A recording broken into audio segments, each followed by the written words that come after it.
సర్వశక్తుడైన యేసుక్రీస్తు ప్రశస్త నామములో మీకందరికీ శుభాభివందనాలు తెలియపరుస్తున్నాను. యుద్ధం చాలా ముమ్మరంగా జరుగుతూ ఉంది ఇజ్రాయెల్కి ఇరాన్కి మధ్య. అమెరికా దేశం కూడా ప్రత్యక్షంగా పాల్గొనడం చాలా ఆశ్చర్యం కలిగిస్తూ ఉంది.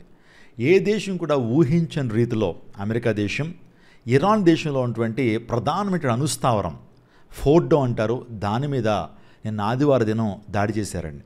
దాడి చేసి సక్సెస్ఫుల్గా ఫోర్డో అనేటువంటి అనుస్థావరాన్ని బ్లాస్ట్ చేయడం జరిగింది. డొనాల్డ్ ట్రంప్ అతడు ప్రత్యక్షంగా మీడియాకి తను రిపోర్ట్స్ ఇస్తూ మేము సక్సెస్ఫుల్గా B-2 ఫైటర్ జెట్ ద్వారా దాని దగ్గరికి వెళ్ళటం జరిగింది, దాని మీద దాడి చేయడం జరిగింది, కంప్లీట్గా ఇరాన్ యొక్క ప్రధానమైన అనుస్థావరాన్ని కాల్చివేయటం జరిగింది, బ్లాస్ట్ చేయడం జరిగిందని అధికారికంగా డొనాల్డ్ ట్రంప్ అనౌన్స్ చేశాడు. యుద్ధము చాలా ముమ్మరంగా జరుగుతూ ఉంది. ఏం జరుగుతుంది ఇజ్రాయెల్లో ఇరాన్లో అంటే దేవుని యొక్క ప్రవచనాలు నెరవేర్చబడతా ఉన్నాయి. వాస్తవానికి పరిశుద్ధ గ్రంథంలో కోరేష్ అనేటువంటి ఒక రాజు ఉన్నాడు. ఆ రాజు ఇస్రాయేల్కి చాలా తోడ్పడినట్లుగా, ఇస్రాయేల్కి చాలా సహాయకరంగా ఉన్నట్లుగా దేవుని లేఖనం మనం చూస్తున్నాం. ఇజ్రాయెల్ విజయం సాధించడానికి కోరేష్ ఎంతగానో దోహదపడినట్లుగా దేవుని లేఖనాల్లో యెషయా గ్రంథంలో మనం చూస్తూ ఉంటాం. డొనాల్డ్ ట్రంప్ కూడా ఇరాన్ యొక్క అనుస్థావరాల్ని నాశనం చేయడానికి, ఇరాన్ యొక్క అనుస్థావరాల్ని బ్లాస్ట్ చేయడానికి ఒక నవీన కాలపు కోరేష్గా ఈరోజు డొనాల్డ్ ట్రంప్ కనపడుతున్నాడు. డొనాల్డ్ ట్రంప్ తన యొక్క జీవితాన్ని గురించి ఆలోచిస్తున్నప్పుడు రెండోసారి అమెరికన్ ప్రెసిడెన్సీ ఆ వ్యక్తి పొందుకుంటున్న ముందు ఎలక్షన్ క్యాంపెయిన్లో అతని మీద అసాసినేటివ్ అటెంప్ట్ జరిగింది, చంపేద్దామని చెప్పి అనుకున్నారు. వాస్తవానికి మీటింగ్ జరుగుతూ ఉన్నప్పుడు గన్తో కాల్చినప్పుడు ఆ బుల్లెట్ నేరుగా నుదుటి మీద తగలాలి, కానీ అదే టైంలో ఆ వ్యక్తి వంగటం ద్వారా చెవి దగ్గర నుంచి వెళ్ళిపోద్ది. నాకు అనిపించింది, ఎందుకు ఈ వ్యక్తి తప్పించబడ్డాడు? ఈ వ్యక్తి తప్పించబడటం వెనకాల ఒక ప్రత్యేకమైన ఉద్దేశం ఉంది, అతను అమెరికన్ ప్రెసిడెంట్ అవటం వెనకాల ఒక ప్రత్యేకమైన ఉద్దేశం ఉంది అని ఆనాడే నేను గమనించాను. ఈ రోజున ఆ యొక్క అంశం గురించి ఆలోచన చేస్తున్నప్పుడు ఇస్రాయెల్ దేశానికి సహకారిగా, ఇస్రాయెల్ దేశానికి సహాయం చేసేటువంటి వ్యక్తిగా ఉండాలనే దేవుడు డొనాల్డ్ ట్రంప్ని ప్రెసిడెంట్ చేసాడేమో నాకు అనిపిస్తుంది. అందుని బట్టి నేను అంటున్నాను కదా, నవీన కాలపు కోరేష్ అని. ఆదివారం దినం ఎర్లీ మార్నింగే ఎవరు ఊహించని రీతిలో, ఏ దేశస్తులు ఊహించని రీతిలో అమెరికా దేశానికి సంబంధించినటువంటి డొనాల్డ్ ట్రంప్ B-2 అనేటువంటి ఫైటర్ జెట్ని ఇరాన్ దేశానికి పంపించాడు. B-2 ఫైటర్ జెట్ యొక్క ప్రత్యేకత ఏంటి అని ఆలోచన చేస్తే, ప్రపంచంలో అధునాతమైనటువంటి టెక్నాలజీతో తయారు చేయబడినటువంటి ఫైటర్ జెట్, దానికంటే అద్భుతమైనటువంటి, దానికంటే పవర్ఫుల్, దానికంటే అధునాతమైనటువంటి ఫైటర్ జెట్ మరొకటి లేదు. ఒక ప్రత్యేకమైన మెటల్తో దాన్ని తయారు చేస్తారు. ఏ దేశం కూడా దాన్ని ట్రేస్ చేయలేరు, అంటే ఏ దేశం కూడా దాన్ని పసిగట్టలేరు. ఇన్ఫ్రారెడ్ రేస్ ద్వారా కానీ, రాడార్ సిస్టమ్ ద్వారా కానీ ఆ యొక్క ఫ్లైట్ని ఏ ఒక్కరు కూడా ట్రేస్ చేయలేరు. మిడిల్ ఈస్ట్లో చుట్టూ ఉన్నటువంటి ఆ ఎయిర్ బేస్లోంచి ఆ ఫ్లైట్ని ఎప్పుడైతే పంపించడం జరిగిందో, వాస్తవానికి ఇరాన్ దేన్ని చూసుకుని వారు గర్విస్తున్నారో, దేన్ని చూసుకుని ధైర్యంగా ఉంటారో ఆ అనుస్థావరం, దాన్నే ఫోర్డో అంటారు. కొండల మధ్య సుమారుగా 300 అడుగుల లోతుల్లో ఆ రాక్ లోపల ఉన్న బంకర్లో ఉన్నటువంటి, ఆ రాక్స్లో బంకర్స్లో ఉన్నటువంటి అనుస్థావరం, 300 అడుగుల లోతులు ఉండేటువంటి అనుస్థావరాన్ని B-2 అనేటువంటి ఆ ఫ్లైట్ ద్వారా GBU సిరీస్ MOP అనేటువంటి ఒక బాంబుని ఎప్పుడైతే ఆ యొక్క బంకర్ బస్టర్ బాంబు ద్వారా సక్సెస్ఫుల్గా ఫోర్డో అనేటువంటి ఆ యొక్క అనుస్థావరాన్ని పేల్చడం జరిగిందండి. ఇది చరిత్రలో మరుపురాని దినం.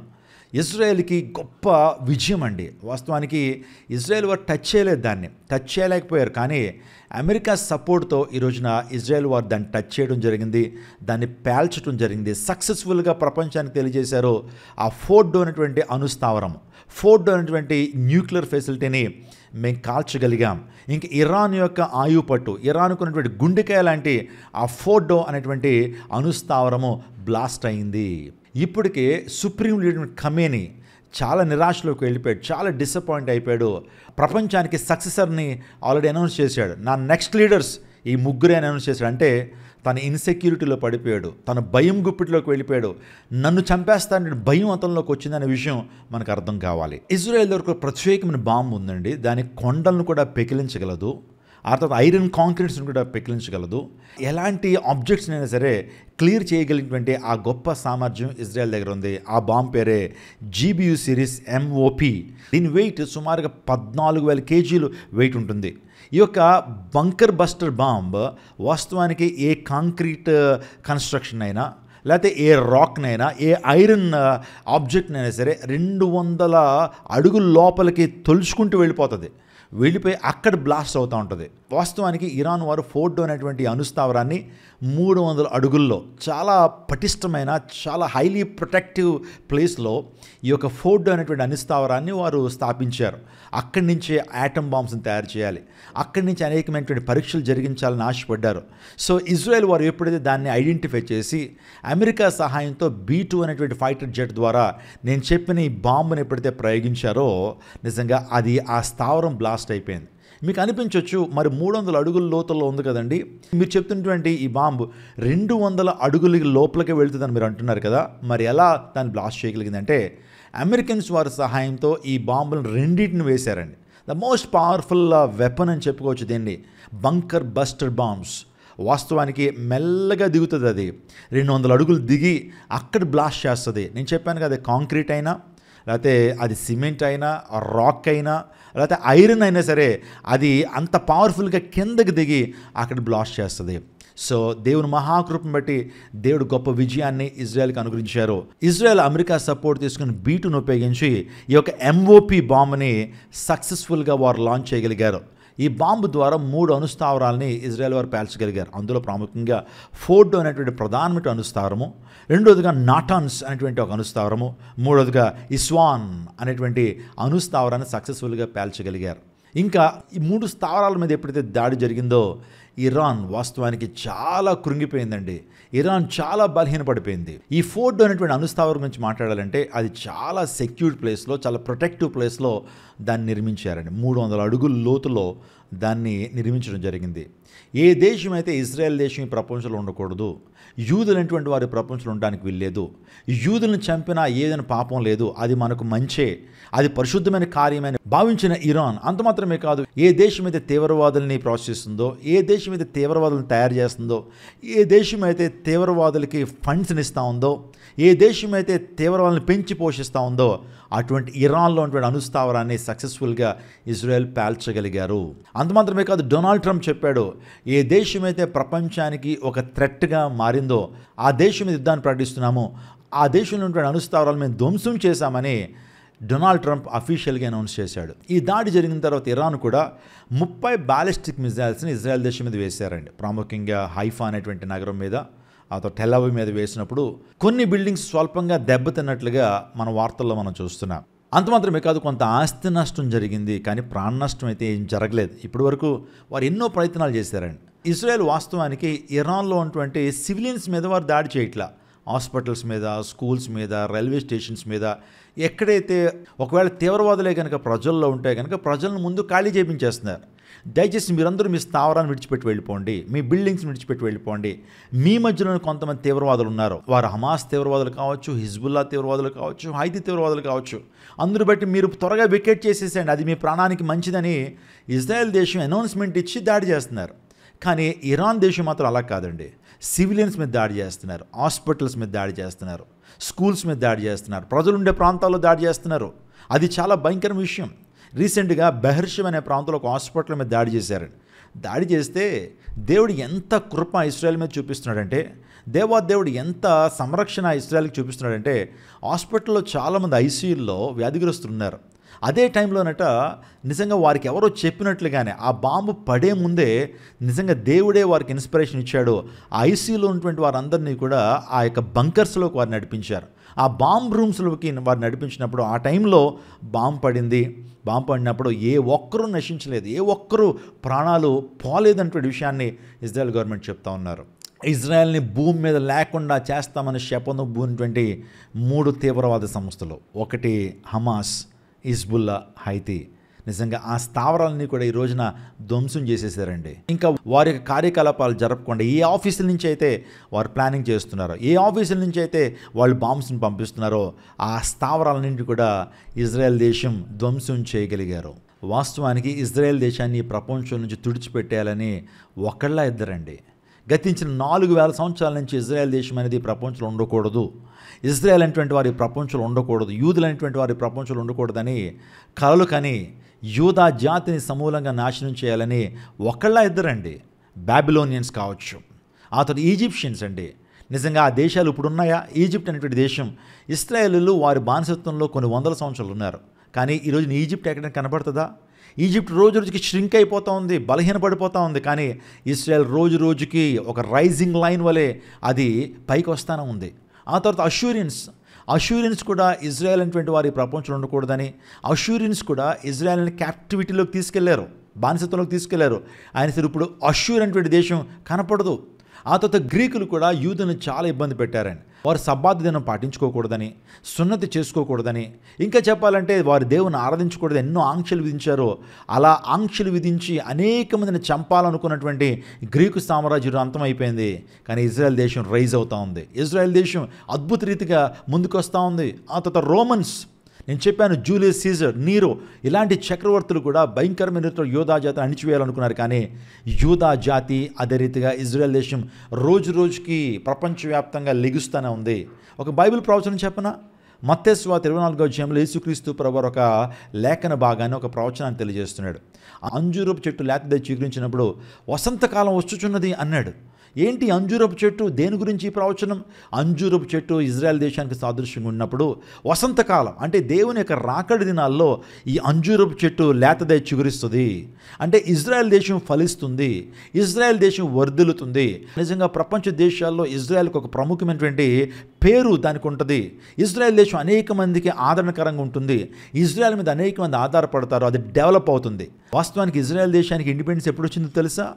1948 మే 14 మన భారతదేశానికి స్వాతంత్రం వచ్చినటువంటి ఒక సంవత్సరం తర్వాత దానికి ఇండిపెండెన్స్ వచ్చింది. వచ్చిన తర్వాత ఐక్యరాజ్య సమితి వారు ఏం చేశారంటే దానికి సుమారుగా 60-70% ఫర్టైల్ ల్యాండ్ ఇవ్వాల, ఎడారి భూమిని ఇచ్చారండి. వాస్తవానికి పంటలు పండించుకోలేరు, డెవలప్ అవడానికి చాలా కష్టం. వారు ఇండిపెండెన్స్ పొందినటువంటి నెక్స్ట్ డే 6 అరబ్ దేశాలు వారి మీదకి విరుచుకుపడ్డాయండి. వాస్తవానికి పసికోన, వాస్తవానికి అప్పుడే పుట్టినటువంటి బిడ్డ మీద పెద్దవారు వచ్చి దాడి చేస్తే ఆ చిన్నపిల్లడు ఏం చేస్తాడు మీరు ఆలోచించండి. అలాగే ఇజ్రాయెల్ దేశం పసికోనగా ఉంది. అప్పుడే దానికి ఫ్రీడమ్, ఇండిపెండెన్స్ వచ్చింది. అప్పుడే నేషన్ ఫామ్ అయ్యారు. ఆర్మీ ఫామ్ అవ్వలేదు, లేకపోతే ప్రాపర్ పాలసీస్ ఫామ్ అవ్వలేదు, కాన్స్టిట్యూషన్ లేదు. అలాంటి టైంలో 6 అరబ్ దేశాలు వస్తే సక్సెస్ఫుల్గా 6 అరబ్ దేశాలని తిప్పి కొట్టగలిగి యుద్ధంలో విజయం సాధించారండి. ఇది యుద్ధము ఎవరు చేశారు? వాస్తవానికి బైబిల్ పండితులు చెప్తా ఉంటారు, యుద్ధము యెహోవాదే, దేవుడే 6 అరబ్ దేశాల మీద ఇజ్రాయెల్ దేశానికి విధించారు. ప్రపంచం అంతా నోటి మీద వేలేసుకున్నారు. దానికి స్వాతంత్రం వచ్చి ఒక్కరోజు కూడా కాలేదు. ఎలా విజయాన్ని సాధించారు? వీరి యొక్క పక్షాన్ని ఎవరున్నారు? వీరి వెనకాల ఏ శక్తి ఉంది? వీరి వెనకాల ఏ దేవుడు పనిచేస్తున్నాడంటే సైన్యములకు అధిపతి యెహోవా, సకల చరాచర సృష్టిని తన నోటి మాట ద్వారా కలుగు చేసినటువంటి యెహోవా దేవుడు వారికి సహాయకరంగా ఉన్నాడు. ఎందుకు తెలుసా? నేను ఒక విషయాన్ని జాగ్రత్తగా ఆలోచన చేయాలి. పాలిమాల్ గారు న్యూస్ చెప్తున్నారు అనుకోవద్దు. బైబిల్ యొక్క వాక్యపు వెలుగులో చాలా ప్రవచన లేఖనాలు మీకు చెబుతా ఉన్నాను. ఆలోచన చేద్దాం. ఈ యొక్క ఇజ్రాయెల్ దేశం యుద్ధం ఈ రోజున ప్రపంచవ్యాప్తంగా ప్రతి ఒక్కళ్ళు మాట్లాడుకుంటున్నారండి. మన ఆంధ్రప్రదేశ్లో చిన్న చిన్న యూట్యూబర్లు కూడా దీని మీద వీడియోలు చేస్తున్నారు. ప్రపంచ న్యూస్లో ఈరోజు కనబడతా ఉంది. CNN కావచ్చు, ఫాక్స్ న్యూస్ కావచ్చు, ఇంకా అమెరికన్ పోస్ట్ కావచ్చు. ఇవన్నీ ఈ న్యూస్ ఛానల్స్ అన్నింటిలో కూడా మేజర్ న్యూస్ ఏంటి, ప్రైమ్ న్యూస్ ఏంటి, ఇంపార్టెంట్ న్యూస్ ఏంటంటే ఇజ్రాయెల్ దేశం. ఇజ్రాయెల్ దేశం అనే పెద్ద దేశం, మహా అయితే 1 కోటి మంది జనాభా ఉన్నటువంటి ఆ దేశము. మ్యాప్లో చూస్తే, మన వరల్డ్ మ్యాప్లో చూస్తే జూమ్ వేసుకుని చూడాలి. మన భారతదేశంలో మణిపూర్ ఎంతైతే ఉంటుందో అంతుండేటువంటి ఇజ్రాయెల్ దేశం ప్రపంచాన్ని గడగడలాడిస్తూ ఉంది. ఇజ్రాయెల్ దేశం టాక్ ఆఫ్ ద వరల్డ్ అయిపోయింది ఈ రోజున. ఎందుకు ఆలోచన చేశారా? ఈ యొక్క ఇజ్రాయెల్ దేశం నుంచే మన రక్షకుడు ప్రభు అయిన యేసుక్రీస్తు ప్రభువారు ఈ దేశం నుంచి వచ్చాడు. నిజంగా ఆయన రెండవ రాకడ యొక్క ప్రవచనాలన్నీ కూడా ఈ దేశంతో ముడిపెట్టబడి ఉన్నాయి. బైబిల్ కనుక నిరర్ధకం అవ్వాలంటే ఇజ్రాయెల్ దేశం నాశనం అయితే బైబిల్ నిరర్ధకం అయిపోద్దండి. బైబిల్ ప్రవచనాలు ఏనాడు నిరర్ధకం కావు. ఆకాశము భూమి మీద గతించిపోతాం కానీ దేవుని లేఖనాలు ఎప్పుడు నిరర్ధకం కావు, గతించిపో. బైబిల్ గ్రంథ లేఖనాలు ప్రకటన గ్రంథము, యెహెజ్కేలు గ్రంథము, దానియేలు గ్రంథము, ఈ గ్రంథాల్లో చెప్పబడిన అంత్యకాల ప్రవచనాలు నెరవేర్చబడాలంటే ఇజ్రాయెల్ బతికుండాలి, జెరూసలేం బతికుండాలి, యూదులు 3వ మందిరాన్ని కట్టాలి, యూదుల మెస్సయ్య అయినటువంటి యేసుక్రీస్తు ప్రభువారు ఆ కొండ మీదకి రావాలి. ఇంకా జరగాల్సిన కార్యాలు చాలా ఉన్నాయి. అందుని బట్టి ఇజ్రాయెల్ ఖచ్చితంగా విజయాన్ని సాధించాలి. అంజూరపు చెట్టు లేతదే చిగురించినప్పుడు వసంతకాలం వస్తుందని దేవుని లేఖనం సెలవిస్తున్న రీతిలో యేసు ప్రభువు రాకడ ముందు ఇజ్రాయెల్ దేశం అనేక దేశాలతో యుద్ధం చేస్తుంది, అనేక దేశాల మీద విజయం సాధిస్తుందని దేవుని లేఖనాలు స్పష్టంగా తెలియజేస్తున్నాయి. బైబిల్ సత్యవేద గ్రంథం అని చెప్పడానికి ఈ రోజున ఇశ్రాయేల్ దేశమే ఒక తార్కాణంగా ఉంది. ఎంతమంది ఎవరైతే ఈ వీడియోలు చూస్తున్నారో ఖచ్చితంగా మీరు బైబిల్ని అధ్యయనం చేయాలండి. బైబిల్ ప్రవచనాలు అధ్యయనం చేయాలి. ఈరోజు ఇజ్రాయెల్ దేశంలో జరుగుతున్న ప్రతి సంభవానికి, ఇజ్రాయెల్ దేశం యుద్ధంలో పాల్గొంటున్న అంశానికి బైబిల్ గ్రంథంలో బ్యాకప్ ఉంది. బైబిల్ ప్రవచనాలు దీనికి ఎంతగానో సహాయం చేస్తున్నాయి. బైబిల్ ప్రవచనాలు మాత్రమే నెరవేర్చబడుతున్నాయి. ఈ ప్రపంచవ్యాప్తంగా యోధా జాతి హింసింపబడినట్లు, యోధా జాతి హ్యూమిలియేట్ చేయబడినట్లు, యోధా జాతి కష్టాలు పొందినట్లుగా ఏ జాతిని మనం చూడలేమండి. ఒకరా ఇద్దరా యోధా జాతిని సమూలంగా నాశనం చేయాలని ఆనాడు హామాన్ దగ్గర నుంచి, హిట్లర్ దగ్గర నుంచి, జోసెఫ్ స్టాలిన్ దగ్గర నుంచి, ఈనాటి కాలంలో ఖమేనీ కావచ్చు, ఆ తర్వాత సద్దాం హుస్సేన్ కావచ్చు, అల్ ఖైదా అనేటువంటి సంస్థకు అధినేతగా ఉన్నటువంటి ఒసామా బిన్ లాడెన్ కావచ్చు, వీళ్ళందరి భావజాలం ఒకటే, యోధా జాతి ప్రపంచంలో ఉండడానికి వీల్లేదు, యోధా మతం ఈ ప్రపంచంలో నిలబడడానికి వీల్లేదు, యోధా జాతిని సమూలంగా నాశనం చేయాలని చెప్పి కంకణం కట్టుకున్నారు. కానీ వాళ్ళందరూ నాశనం అయిపోయారు. సద్దాం హుస్సేన్ నాశనం అయిపోయాడు, అల్ ఖైదా తీవ్రవాది అయినటువంటి ఒసామా బిన్ లాడెన్ అంతమైపోయాడు, హామాను చాలా భయంకరమైన రీతిలో ఆ వ్యక్తి తను తవ్వుకున్నటువంటి గోతులనే పట్టడం జరిగింది. అతను జోసెఫ్ స్టాలిన్, హిట్లర్ తను సూసైడ్ చేసుకుని చచ్చిపోతాడు. హిట్లర్ యూదుల్ని సుమారుగా 20-30 లక్షల యూదులను చంపినటువంటి ఆ హిట్లర్ ఇది మనకు కనబట్టలేదు. అది నేను చెప్పినటువంటి బాబిలోనియన్ ఎంపైర్ కావచ్చు, అష్యూరియన్ ఎంపైర్ కావచ్చు, ఈజిప్షియన్ ఎంపైర్ కావచ్చు, గ్రీక్ ఎంపైర్ కావచ్చు, రోమన్స్ కావచ్చు, అంత మాత్రమే కాకుండా ఈరోజున యూరోపియన్ నేషన్స్లో కావచ్చు, గల్ఫ్ దేశాలు అనేక మంది నాయకులు యోధా దేశాన్ని సమూలంగా నాశనం చేయాలనుకున్న కానీ వారి వల్ల కాలేదు. రోజు రోజుకి యూదులు, రోజు రోజుకి జూయిష్ నేషన్, రోజు రోజుకి ఇస్రాయల్ దేశం అభివృద్ధి చెందుతూనే ఉంది. ప్రపంచానికి దీవెనకరంగా ఉంది. ప్రపంచంలో ప్రతి ఒక్కరి మైండ్లో ఇజ్రాయెల్ దేశం ఉంది. వాస్తవానికి అగ్రికల్చర్ ల్యాండ్ లేదండి. ఐక్యరాజ్య సమితి 70% వారికి ఎడారి భూమిని ఇస్తే ఆ ఎడారి భూమిని ఉపయోగించుకుని ప్రపంచానికి వ్యవసాయం ఎలా చేయాలో చెప్పింది. అనేక ఫ్రూట్స్ని ప్రపంచానికి ఎక్స్పోర్ట్ చేస్తూ ఉంది. అనేక పంటలను ప్రపంచానికి ఎక్స్పోర్ట్ చేస్తూ ఉంది. డిఫెన్స్ రంగంలో అద్భుత రీతిగా దూసుకుని వెళ్ళిపోతూ ఉంది. ఇంకా చెప్పాలంటే అత్యధిక నోబెల్ ప్రైజులు కలిగినటువంటి దేశం ఏదైనా ఉందంటే అది ఇజ్రాయెల్ దేశమే. ఇవన్నీ ఎందుకు చెప్తున్నానో తెలుసా?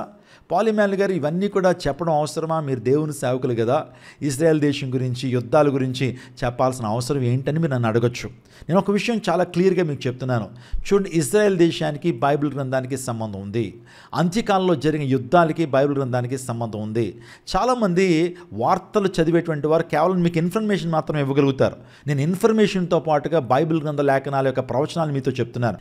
బైబిల్ గ్రంథ లేఖనాల్లో, బైబిల్ గ్రంథ వెలుగులో ఈ యొక్క ఇజ్రాయెల్లో జరిగేటువంటి ఆ సందర్భాలని కోరిలేట్ చేసి చెప్పడం ద్వారా బైబిల్ గ్రంథాన్ని సంపూర్ణంగా మనం అర్థం చేసుకోగలుగుతాం. ఈరోజు అనేక మంది క్రీస్తుని వ్యతిరేకిస్తున్నటువంటి వారు, అనేక మంది బైబిల్ని వ్యతిరేకిస్తున్నటువంటి వారికి యుద్ధం ఒక ప్రత్యేకంగా పాఠంగా ఉంది. ఇశ్రాయేలీయులు యుద్ధంలో గెలుస్తారు, ఇశ్రాయేలీయులు యుద్ధంలో విజయాన్ని సాధిస్తారు, ఇశ్రాయేల్ని ఏ ఒక్కరూ నాశనం చేయలేరు.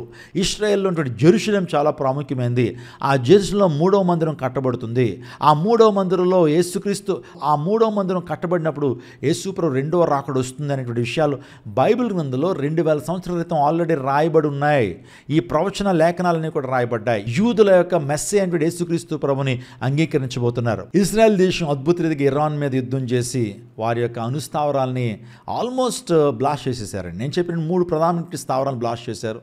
ఇశ్రాయేలీయులు వారి యొక్క గూఢచార సంస్థ, వారి ఇంటెలిజెన్స్ వ్యవస్థ అయినటువంటి మొసాద్ ద్వారా చిన్న చిన్న అణుస్థావరాలని ఇజ్రాయెల్ దేశం ధ్వంసం చేస్తే అమెరికా కూడా ఇన్వాల్వ్ అయ్యి ఈరోజున ప్రధానమైనటువంటి ఫోర్డో అనేటువంటి అణుస్థావరాన్ని బ్లాస్ట్ చేశారు. ఇప్పటికే ఇరాన్ సుప్రీం లీడర్ అయినటువంటి ఖమేనీ అజ్ఞాతంలోకి వెళ్ళిపోయాడు, చాలా డిప్రెషన్లోకి వెళ్ళిపోయాడు. పబ్లిక్గా అతని సక్సెసర్ని, నెక్స్ట్ ఎవరు నాయకత్వ బాధ్యతల్ని స్వీకరిస్తారో అని ఆయన 3 వ్యక్తుల్ని, నెక్స్ట్ ఎవరు నాయకత్వ బాధ్యతను స్వీకరించేటువంటి 3 అనౌన్స్ చేశాడు. అంటే తనకు అర్థమైపోయింది, నేను మరణిస్తాను, నా జీవితం కూడా అంతమైపోతూ ఉంది. ఇస్రాయెల్ నన్ను టార్గెట్ చేశారు, ఖచ్చితంగా ఆ టార్గెట్ని ఖచ్చితంగా వారు ఫుల్ఫిల్ చేస్తారు, ఆ టార్గెట్ని రీచ్ అవుతారని ఖమేనీ కూడా అజ్ఞాతంలోకి వెళ్ళిపోయాడు. ఇవన్నీ ఎందుకు చెప్తున్నాను తెలుసా? మీరు ప్రార్థించాలి. ఇంకొక మాట, మనం ఏ ముస్లింను కానీ అరబ్లో ఉన్నటువంటి వ్యక్తులు మనం ద్వేషించడానికి వీల్లేదండి.